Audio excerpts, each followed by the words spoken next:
Get strong.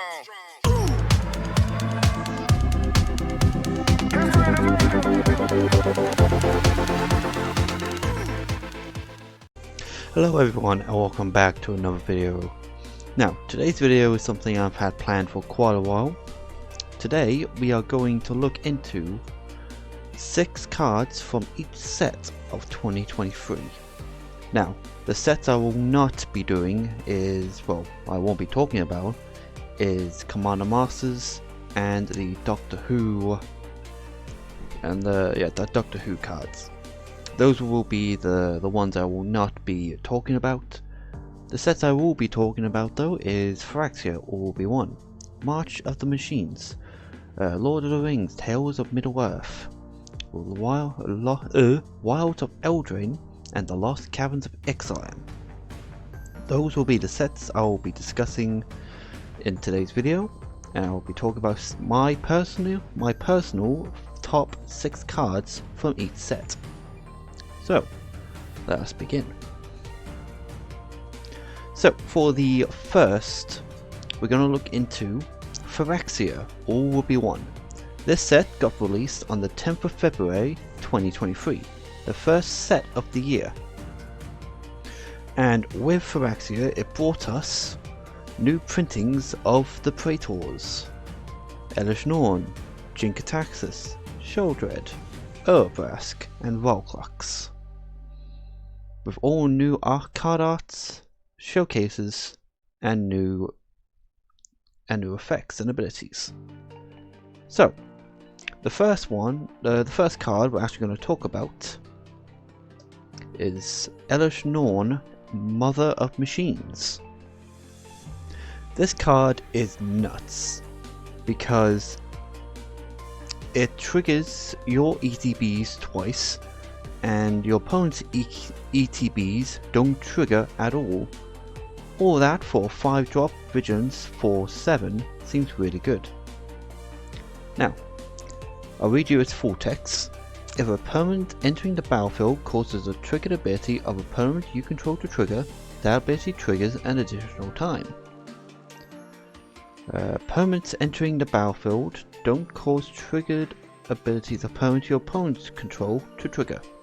So, example, if I summon Spirited Companion, a 2-drop 1/1 that says when it enters the battlefield, draw a card, Elesh Norn says, oh look, that triggers twice, so you draw 2 cards.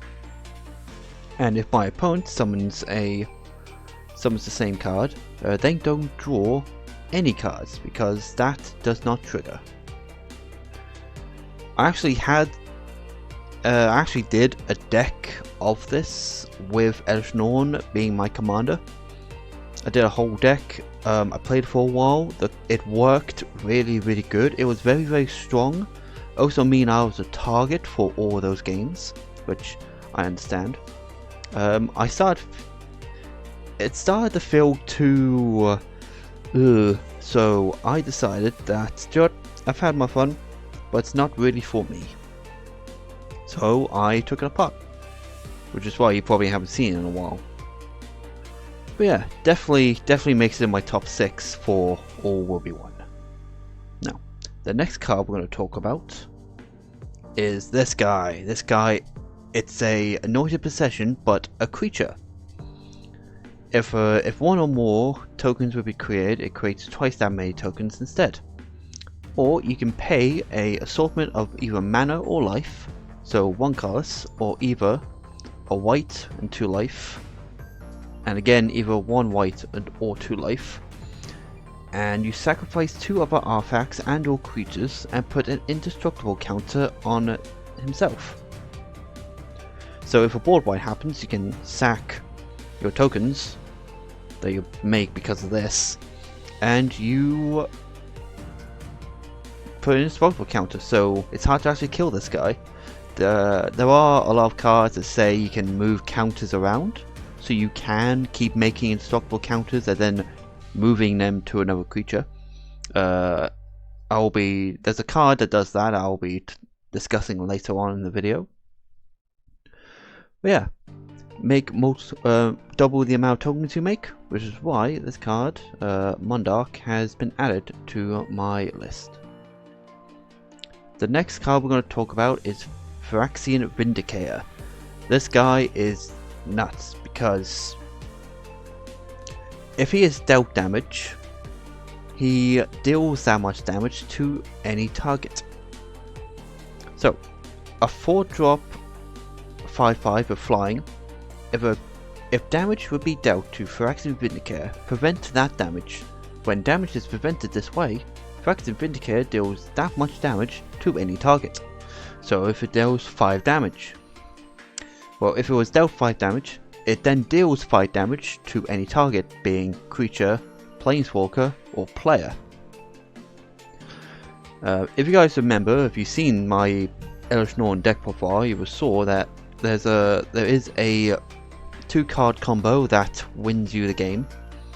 Because there's an enchantment, you attach it to Phyrexian Vindicator, and the enchantment says whenever this creature deals damage, it takes that much damage. Well, it deals that much damage to itself. So you're smack with Phyrexian Vindicator. Because it dealt damage, the enchantment deals that much to Phyrexian Vindicator, and because Phyrexian Vindicator was dealt damage, it then deals 5 damage to the opponent. And then the enchantment triggers again, saying the creature dealt damage, so enchantment will deal damage to the creature again. It's an infinite loop of damage, pretty much, which makes Phyrexian Vindicator really, really good and busted. That's why he has made it to my spot. So far, the first 3 cards have been white, but don't worry, there are other colours in this list. For example, Phyrexian Obliterator. Obliterator is pretty strong. It is a 4-drop 5/5 trample. When source deals damage to Phyrexian Obliterator, that source's controller sacrifices that many permanents. So, if it was dealt 4 damage, the opponent has to sack 4 permanents. So pretty much every permanent, including your land, is a viable sack. And that's not good if you're that low and you have to sacrifice your land. That's not good. A lot of the time cards will say non-land permanents. But this says land. This is any permanent, so it could be your land too. So you've got nothing but lands. That's kind of sucky. That's kind of bad. But the card's really good. It's a generic guy, just like Phyrexian Vindicator. He's a generic white, this is a generic black. It's just a really decent card to have. So, let's move on to the 5th card. Now, this card is really dumb in any green Toxic deck. It has Toxic 1, or any poison deck. Toxic is say a new keyword. If it deals damage to a player, they gain 1 Toxic counter, because this has Toxic 1. If it had Toxic 2, then it gains 2 Toxic counters, so on. But whenever a creature you control becomes the target of a spell, target opponent gets a poison counter. So if they try to target destroy this with a beast within, they will get a poison. Well, you can target opponent and they get a poison counter. If you then want to target this with, I don't know, Tamiyo Safekeeping to give it indestructible hexproof, it then triggers him, so you can choose an opponent to get a poison counter. This card is great if you can keep it alive by targeting itself with your own cards. Like a bunch load of like target gains indestructible hexproof, target gains +2/+2, all of those cards.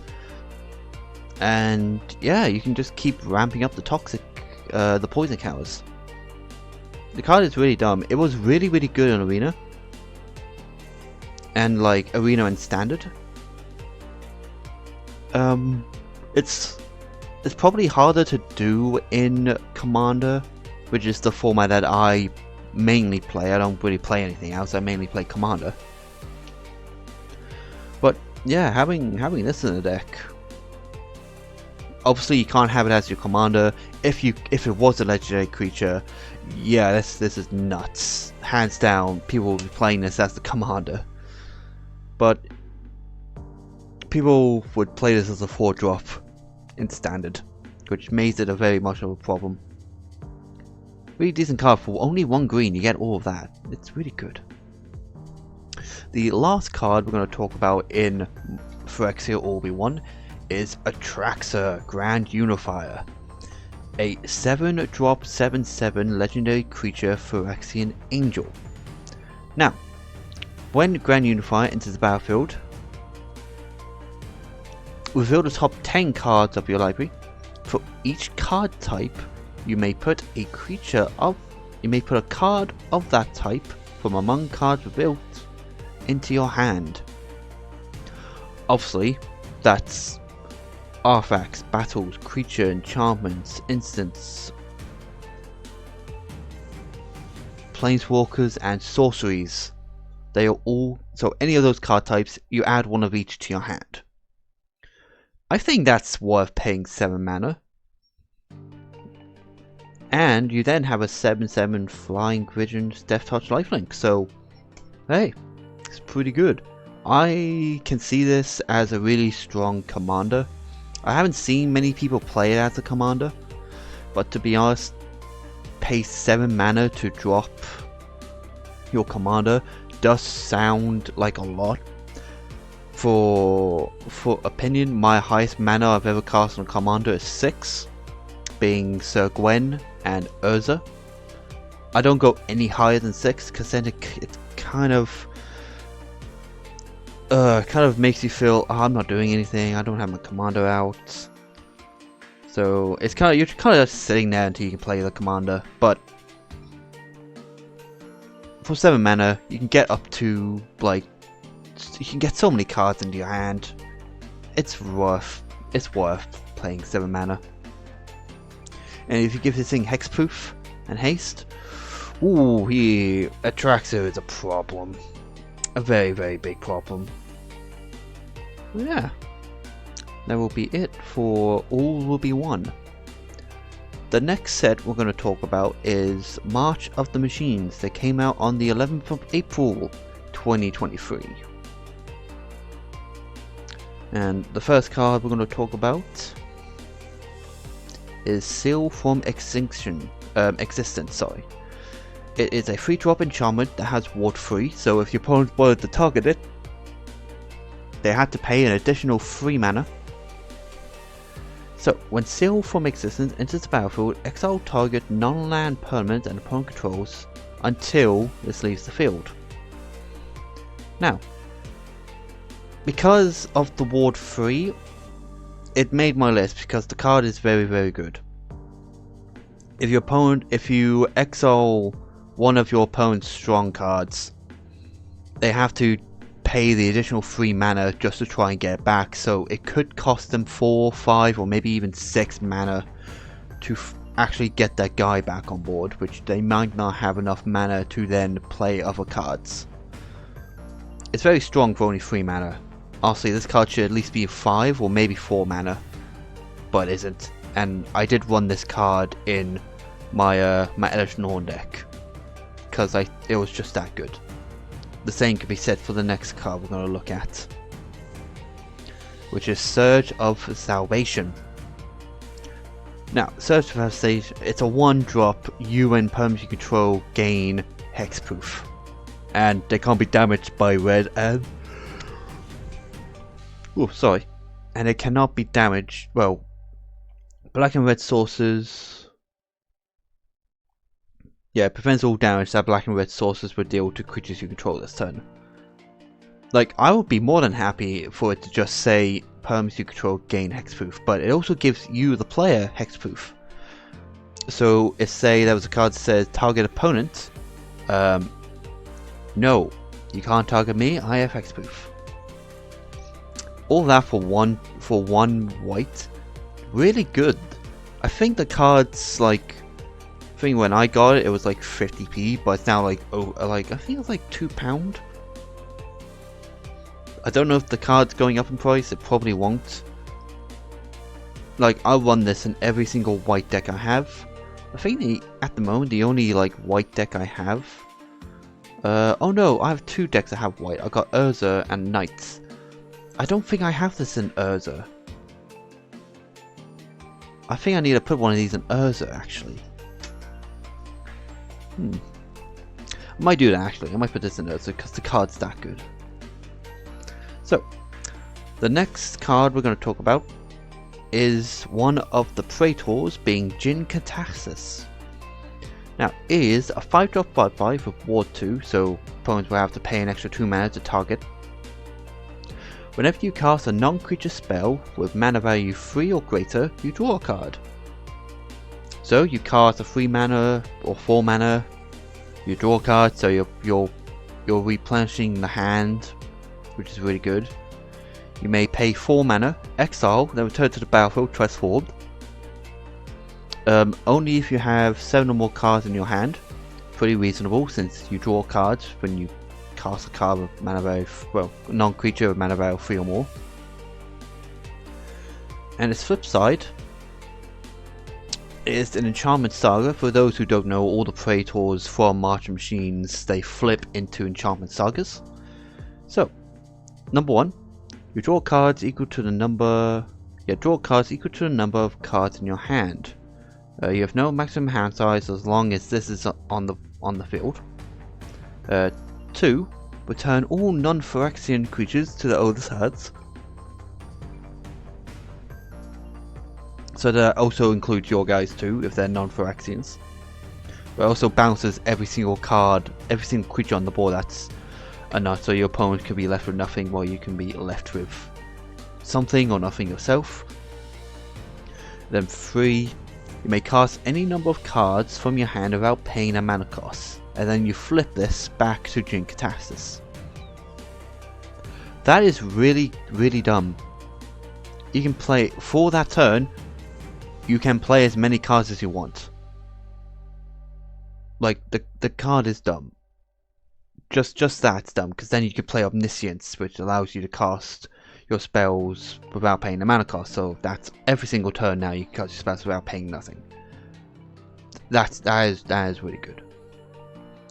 So the next card we're going to talk about is another Praetor, Sheoldred, a 5-drop 4/5 with Menace. When she enters the battlefield, each opponent sacrifices a non-token creature or planeswalker. Pretty simple. And then you can pay 5, flip, transform, activate as a sorcery, and only if an opponent has 8 or more cards in their graveyard. Hopefully by turn 5, someone does. Let's say turn 5, like turn 6, because turn 5 will be the one where you cast this. Like turn 6, hopefully an opponent does have like 8 cards in their bin. But when you do, it flips for each opponent, destroy up to 1 target creature or planeswalker that player controls. Already comes in for each opponent loses something. So then 2, each opponent discards 3 cards and mills 3 cards. So your opponent's hand is slowly gaining less and less. 4, the third being, like, the last ability is a Rise of the Dark Realms, which is why it says mill 3 cards from your hand and deck. So it returns to the Dark Realm, and then it flips back into Sheoldred, which really good. Also, it's sure you have to like wait 2 more turns, but the mana value is still cheaper. You pay 5 instead of paying 9, so I think that's fine. The card itself is really good. I think all of them were really good, it's just these 2 made the list. The next card is Etali, Primal Conqueror. Now, just like any Etali, as soon as it hits the board, you want to make sure it doesn't stay on the board. It is a 7-drop 7/7 with trample. When it enters the battlefield, each player exiles cards from the top of their library until they exile a non-land card. You may cast any number of cards from among the non-land cards exiled this way without paying the mana costs. Now, Etali doesn't allow you to pass 1, it allows you to cast all of them for free. Annoyingly, the only way to get rid of this Atali is by a counter spell, because as soon as it hits the board, it goes off, which is a real issue. But for 7 mana, the card's nuts. And then if you want to pay the 10 to transform it, this is what you get. Atali Primal Sickness. A Phyrexian Elder Dinosaur with Trample and Indestructible, so the only way to really get rid of this is exile or neg 1s. When it deals combat damage to a player, they get that many poison counters. Yeah, so if this hits someone in the face, even with Trample, say someone's blocking with a 5/5, they're still getting 6 poison counters. And if it hits someone directly, they're out of the game, because when you get 10 poison counters, you lose the game. So it's very scary. Atali is very much an issue in the game. So you kind of, I guess you kind of have to work together with your opponents to actually make sure this card is deaded. Very much deaded. And then, just in case, someone plays a Jabuka Bog and you exile that, it's gone. Gone forever. And then you start hitting your opponents again. So the temporary truth ends right there. But yeah, really an issue, especially in Zelly's Dino deck, because we're always scared of whenever we see an Atali. Now, for the last card from Martian Machines, we have Tribute to the Wild Tree. I really like this enchantment a lot. As you guys saw, it's in my Radagast deck. Whenever a creature enters the battlefield under your control, you may draw a card, if its power is 3 or greater. So if you summon a 1/1, you don't draw, but if you do summon a creature that's a 3/3, get draw a card. Otherwise, you put 2 1/1 counters on that creature, so if you do summon the 1/1, it gains 2 1/1, so it becomes a 3/3. It's still pretty good. Like, you don't know, Prophet's Innkeeper and Gala Greeters, they can be 3/3s. But if I do summon, luckily it doesn't say cast, it just says when enter, so if I do summon, I don't know, Golter, bam, I can draw a card.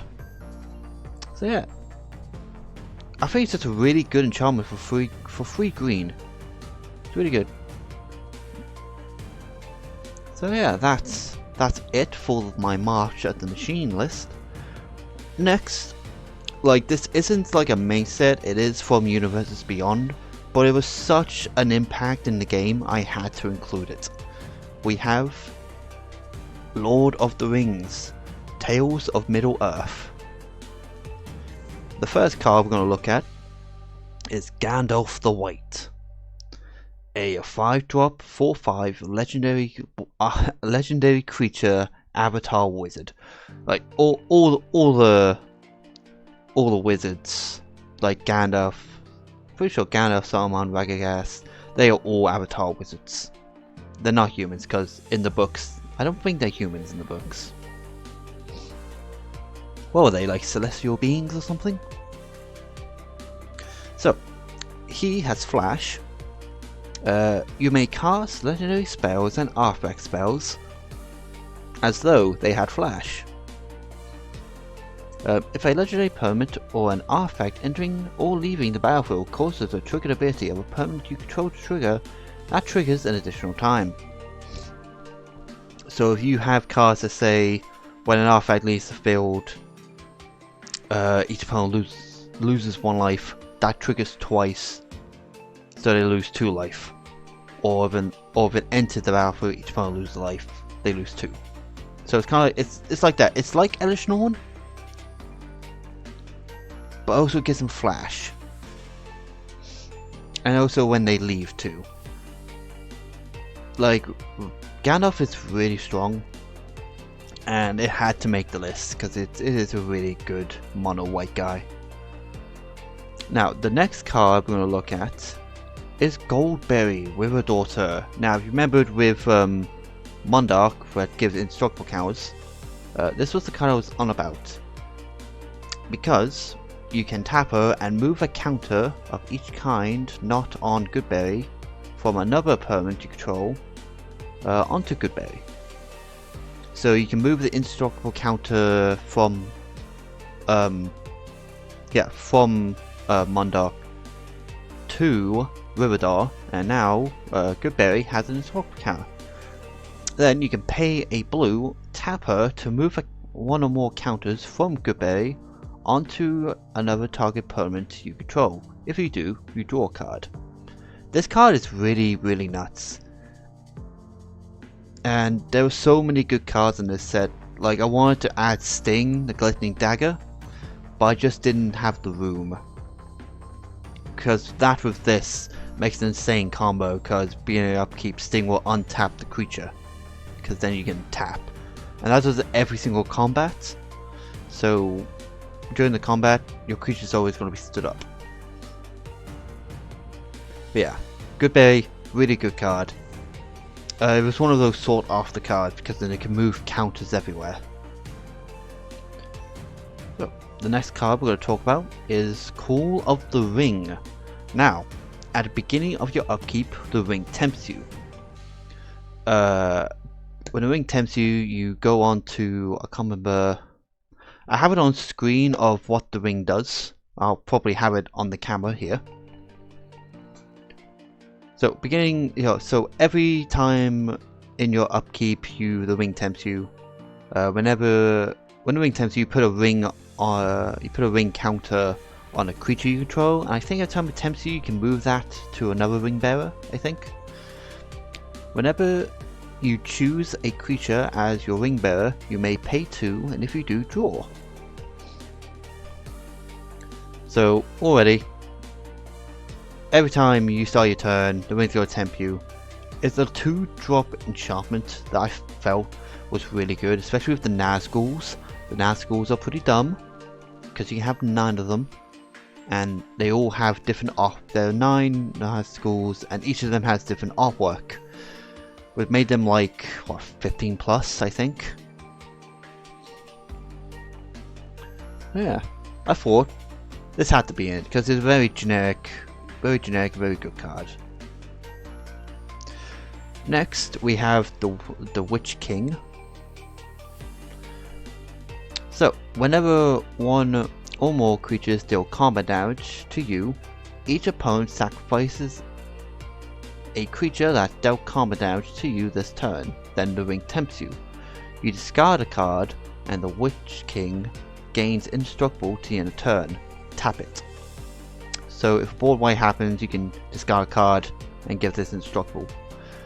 The card is very strong, very nuts, and you can have it as your commander if you wish. You can just have an entire Wraith commander deck. That's possible. Like, this card became very much an issue because no one wants to sack their cards. Let's be honest, no one wants to sack their creatures. It kind of means if this is on board, you're not really going to attack that player. If you try to destroy it, it's just going to give it an indestructible counter. The only way you can kind of get rid of this is like Swords of Plowshare, Path to Exile, or any exile card, pretty much. That kind of makes it really strong. The next card we're going to talk about is one of my personal favorites and one of my mono green commanders, Radagast the Brown. Now, not being biased, I say that this is my list, I can't be biased. Now, a lot of my friends actually, like, they read this card and they thought, okay, it's fine. They didn't understand the value of Radagast. Whenever Radagast the Brown or another non-token creature enters the battlefield under your control, look at the top X cards of your library, where X is that creature's mana value.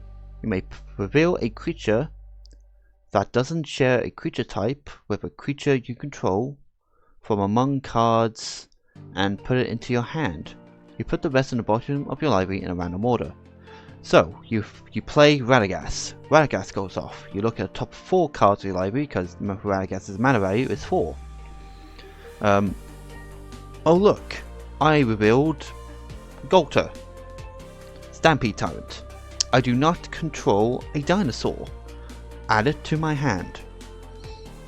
And then you repeat process. For example, if I had a human and the only card that I revealed was a human, I can't add that human because I already have a human. So I whiffed, it will go to the bottom. Radagast also isn't once per turn. As long as you can summon creatures, he'll proc, he'll go off every time.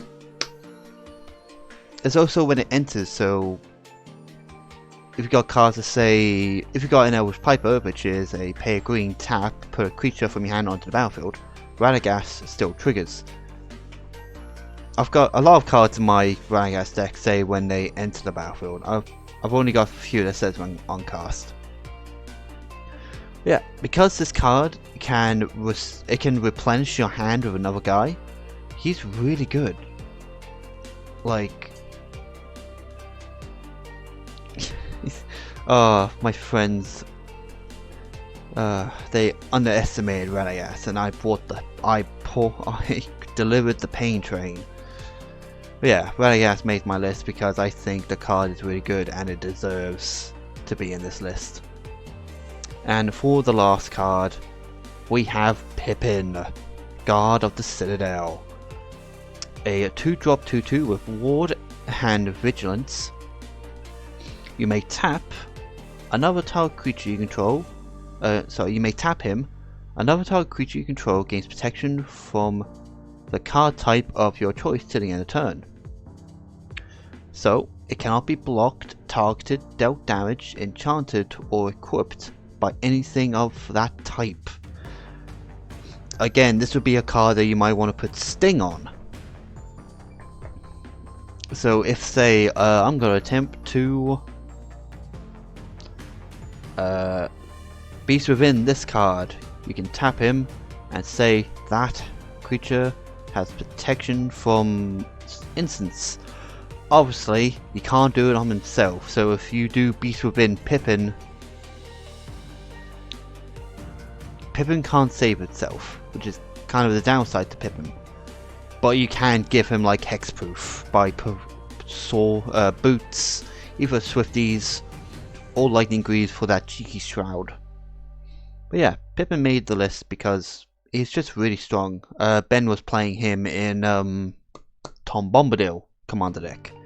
Yeah, he became quite an issue because he kept saving his guys and it was a bit annoying. But yeah. So that is it for my Lord of the Rings Tales of Middle-earth, which is nuts. Like, even though it was a Universes Beyond, it came out, I'd say, like, it came out pretty good. Like, it came out on the 23rd of June 2023, which did seem a while since the Martian Machines. April, May, June. No, it's the same time really. It seems like a while because Martian Machines on the 21st of April and then Lord of the Rings on the 23rd of June. Does kind of seem like a long time. But yeah. Now, the next set we're going to talk about is Wilds of Eldraine that got released on the 8th of September 2023. Now, this set brought back all the fairy tales. Like, I like fairy tales. I'm a huge fairy tale guy. I really liked the first Eldraine set, Thrones of Eldraine. Like, I really liked that set a lot because it came out with a load of cool rats, especially with Piper the Swarm. So I was really happy with this set, and it came out with so many good rats, like Lord Skitter. Lord Skitter was pretty good. I really did like the Swarm Piper. Swarm Piper was pretty cool, but he didn't really do much in my commander deck. Sad. But strange enough, none of those cards I'm going to be talking about in this list. The first card we're going to talk about is Moonshaker Cavalier. This card is the white version of Craterhoof Behemoth. It's a 8-drop 6/6 flying. Whenever a Moonshaker Cavalier enters the battlefield, creatures you control gain fly and get +X/+X in a turn where X is the number of creatures you control. Now, this card wouldn't do so well in my Sir Gwen Hero of Ashvale deck because I rarely have that many creatures, but if you're running like a spirit deck that can punch out so many 1/1 spirits, they become very big 1/1s, they become very big spirits. Yeah, cards like this in like creature spam decks is really strong. At one point I do kind of want to try and get my hands on a Greyhoof Behemoth, but that will have to wait till probably next year. But yeah, Moonshaker Cavalier, it was at the time on the spoilers the most wanted card because it's honestly really dumb. It's a very strong card for token spam decks. Next card we're going to talk about is Stroke of Midnight. It is a free drop instant. Destroy target non-land permanent. Its controller creates a 1/1 white human creature token. Now, I remember when this card came out, I instantly thought of what was it? It's Exgravenant. It's a free drop instant. Destroy target permanent. Its controller creates a 3/3 elephant. I can't remember exactly what it's called. It's something gift. Exgravenant gift-ish, maybe? Like, I remember this card does the same thing, but instead of getting a 3/3 elephant, sure, you can't target like a land, but I can't see why you really need to target a land. Unless it's like Maze's End, then okay, sure. But yeah, instead of getting a 3/3 elephant, they get a 1/1 human. So, I know myself, I have like 2 copies of this, and I have one in my Knights and one in Urza, because the card is that good. And I did take out my my gifts for this. It's a really nice white destruction card, which pretty good. Like, if you can have both of them in your deck, you really want. But yeah, it's made the list because it's just really nice.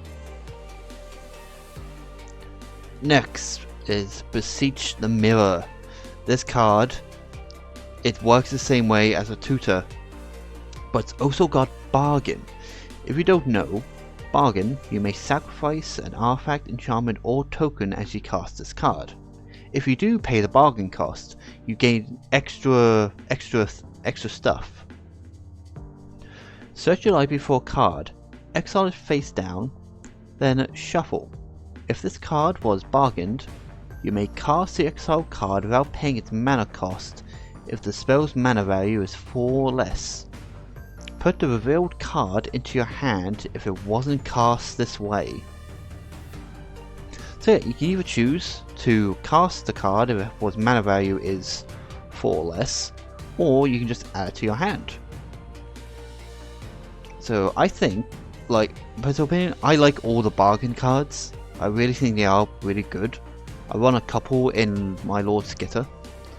Unfortunately, I was not able to pull this, but I still think it deserved a spot on my Wilds of Eldraine list.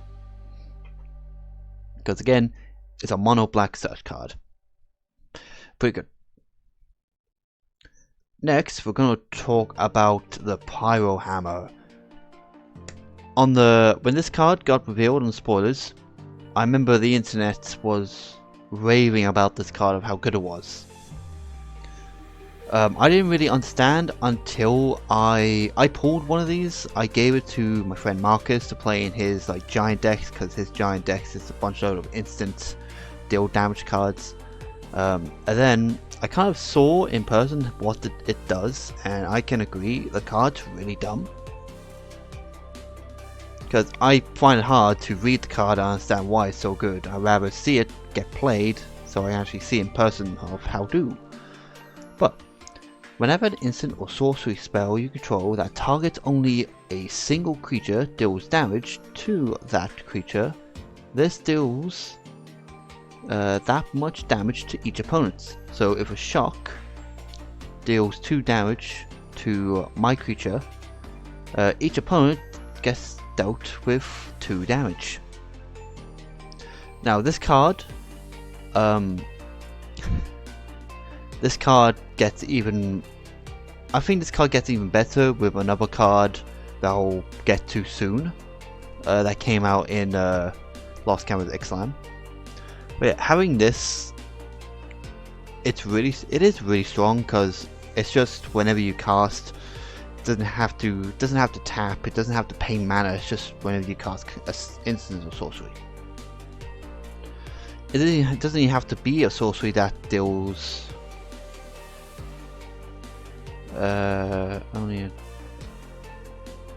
Doesn't even have to be like like an insane like kill spell. It can be just anything that deals an amount of damage, which is pretty good. The next card we're going to talk about is Virtue of Strength. Now, I had to go through all the virtual cards to figure out which one I wanted, and I stuck on Virtue of Strength because you can tap for its Sorcery Adventure, which is return a creature or land from your bin to your hand. Or if you do want to pay the 7 mana, you may tap. If you tap a basic land for mana, it produces 3 times that much mana, each time of that mana instead. So a forest can tap for 3 forests, which is pretty dumb. So that's why it has. Hang on, my dog is barking. I gotta see what that is. I'll be right back. Okay, that was an Amazon delivery. They didn't knock the door, they didn't do the doorbell, they just knocked on the door. Okay, so where was we?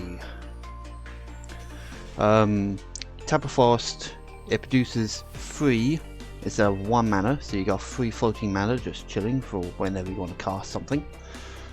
Because it's not even a forest, tap swamp, 3 black, an island, 3 blue. So if you have a deck that runs green, you might as well also run this card too, because it gives you more mana, which is really good, and that you don't have to use that on mono cards. I would have put Throne of Eldraine in here, but that's only because of mono cards, and I thought, maybe, but I decided to keep with Virtue of Strength. There is actually an artifact in this, and that is an Agatha's Soul Cauldron. This card is nuts. For 2 mana, it gives you so much. For example, you may spend mana as a mana of any card to activate abilities of creatures you control. Then, creatures you control with a 1/1 counter on them have all activated abilities of all creatures exiled with Agatha's Soul Cauldron. It doesn't even have to be 1/1 counters this card gives you, it's just whatever creature you have with a 1/1 counter has the activated abilities. You can tap it to exile a card from a graveyard, so not just your graveyard, anyone's graveyard. When a creature is exiled this way, put a 1/1 counter on target creature you control. And because that creature has a 1/1 counter, that creature has the activated ability of a creature you exiled, if it has one. Or if you just want to exile it so your opponent can't visit back, that's also fair enough. Yeah, like with Soul Cauldron. I don't yet have a deck that can really use it. The card is pretty good. But yeah, that is the last card from Wild of Eldraine. The last set we're going to talk about is The Lost Caverns of Ixalan, which got released, what was it, on the 17th of November. So it's been about, of recording this video, 1 month since the set got released. And already it's insane. Even Gota is insane. But the first card we're actually going to talk about is the Deepest Foundation, the White God. So it is a 6-drop 6/6 with Vigilance. If 1 or more tokens will be created under your control, create 3 times that many tokens instead. So already more token generation, spit you out more tokens. The one thing about the gods that are really good is when they die, they transform into a land. And that's every god, so the only way to really deal with these guys is exiling them. Because if you just blow them up, they'll just come back as a land. like when the white one dies, Deepest Foundation, it comes in as the Temple of Civilization. It taps for a white. You then pay 3, tap, and transform Temple of Civilization. Activate only if you can attacked with 3 or more creatures this turn, and only as a sorcery. So if you did attack with like 3 tokens, you then pay 3 and tap this and transform it back to the Deepest Foundation. It does come in tapped because it transforms, it does not exile itself. And yeah, that's what they all do. They all become lands when they die, and then they can also transform back into creatures. The next one I'm going to do is the Blue God. It's a 4-drop 4/3 with flying, and whenever you cast an instant spell from your hand, it gains Rebound. Exile it as it resolves, and at the beginning of your next upkeep, you may cast it from exile without paying its mana cost. So there's only a few cards in the game with Rebound that I'm aware of. And Rebound is nuts, and if this gives all your instances Rebound, like, then you can cast them for free at your like upkeep. Yeah, it's really strong. You can have these guys as your mono commanders if you really want, because when they die you can choose to put them in as a land or go back to the command zone. But yeah, like, having Rebound, all your instances having Rebound is really strong. The next card, well, I say the next card, like, when it dies, you transform it under your control with 3 time counters on it. You tap it for blue, then you remove a time counter from Temple of Cyclical Time. The only way to tap this back, well, to flip it back, is you pay 3 tap, and you can only do this if it has no time counters on it. So, like, when it dies, it puts 3 time counters. Okay, that's like 3 turns, because whenever it taps, it remove 1. So it's slower to get back into a creature, but you can move counters if you're using like Goldberry, for example. You can put Goldberry in this. But yeah, this one's pretty good. I think I have like 3 of them in here. I'm not showing you all of them because that's a lot. So the next card we're going to show is Bloodletter. Now this card is a 4-drop 2/4 flying vampire demon. If an opponent would lose life during your turn, they lose twice that many life instead. So if this hits them in the face for 2 damage, that's now 4 damage. Because during your turn, it was dealt damage. Well, they were dealt damage. Well, they lost life. And when you pair this off with Sanguine Bond and Exquisite Blood, yeah, that's game over right there. Because they're losing twice that much life. You can put this in the Vampire Precon, because that does a lot of life gain, well, life loss and everything. Like, I did believe this deserved a spot in this list, because I think the card is really good. I don't really like vampires nor demons. I don't really play that. But I still appreciate how good this card can be.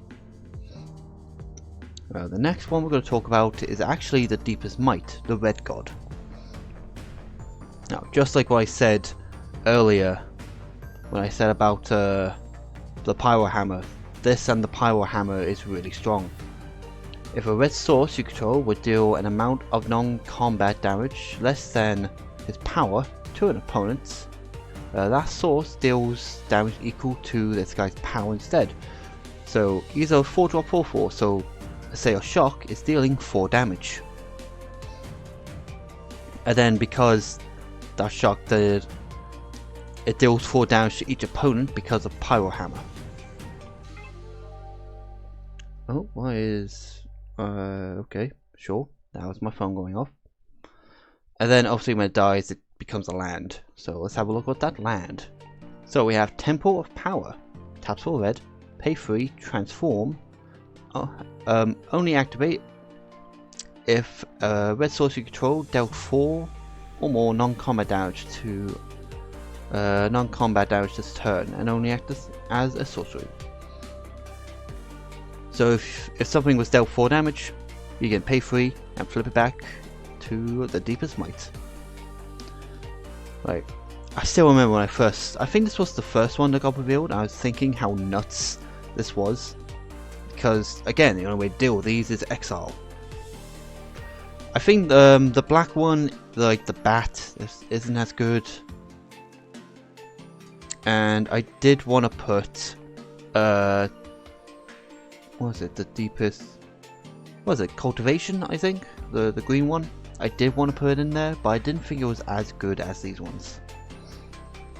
And obviously I had to make room for other cards, such as Golter, the Stampede Tyrant, an 8-drop 12/12 with Trample. Already that's a good value for your mana. But when it enters the battlefield, you put any number of creature cards from your hand onto the battlefield. They're not tapped, they don't have haste, they just enter the battlefield. So you can say you have him and 4 other creatures in your hand. You play him, and then you can put all the 4 creatures in your hand onto the battlefield. The card's very dumb. At the time, what was he, like the second most expensive card on release, or pre-release, I think? Yeah, Golter is very strong and very dumb. Like, I have one, I put it into Radagast just to test it out, and yeah, it's very dumb, because Radagast triggers every time. Well, triggers first when this comes out, that can give you another guy, and then every guy you cast, he then scries that many times. So yeah, it's really dumb, really dumb, and really good. Any deck that has green can run this guy. That's how generic he is. I like when he came out, well, got revealed. I said, sure, like how this card's dumb. You can put him in every deck. The way to kind of make this guy not as good is if it says put any number of dinosaur creatures. But no, they made him generic as fuck. He is a very generic dino. To be fair, I think all the other Golters, I think, are generic. Like the green white one for Martian Machine, it just spits out dinos or vampires. Again, they are all generic. So it kind of makes sense. And the last card we're going to talk about is the Roaming Throne. A 4-drop 4/4 Ward 2. Enter the battlefield, you choose a creature type. Roaming Throne is the chosen type in addition to its other types, so it works the same way as Metallic Mimic. But if a triggered ability of a creature you control as a chosen type triggers, it triggers an additional time. So again, more triggers is always good. In the game of Magic the Gathering, having more triggers of like ETBs is really good. And because this guy is a legendary, you can actually copy this as many times as you want, which makes it dumb. You can make token copies of him. And if you do that with like Warstorm Surge, yeah, that's a lot of damage going to everyone. A lot. Very nice. But yeah, that has been my top 6 cards from each set in 2023. I want to do this like every year, so the next time I'll do a video like this will be December of 2023. And I'm excited because we're going to see so many more. We have so many sets already. Like I think the first 3 months of next year already has a set. Like the first one, Ravnica Remastered. I don't know if I'll do a video on that, to be honest. I don't know, because it is another. I probably won't actually, since it's another like Commander Masters. It's just a reprint set. Murders at Call of Mana. I'll definitely do a video on that. And I'm not sure if I'll do one for Fallout. I don't know, I have to kind of figure that one out. Because I didn't do one for Doctor Who, because it was kind of like the same kind of area. But who knows, maybe I will, maybe I won't. Oh well, I guess it depends how I'm feeling next year, literally a year from now. But yeah, hope you guys have enjoyed the video. This has been a video long in the making, so hopefully it all goes well. And yeah, if you guys want to see more videos, then feel free to hit that subscribe button. And if you guys want to hit that bell to get notified for when I next upload a video, you can also do that. Yeah, hope you all enjoy the rest of your day. I'll see you guys in the next video. Bye.